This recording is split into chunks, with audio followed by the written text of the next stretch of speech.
You hear me in there? Come on.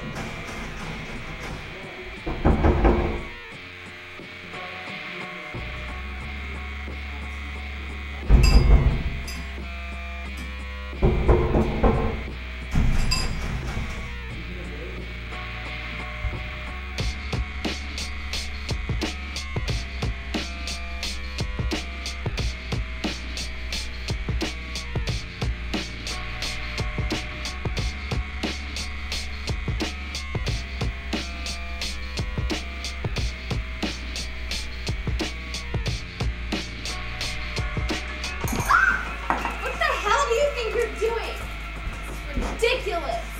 Brandon, this has gone on for too long! If you don't stop it and get yourself cleaned up, I'm out of here and it's over!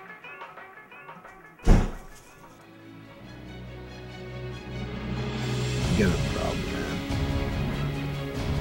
You get your shit together. I don't know what else we can do for him at this point, man.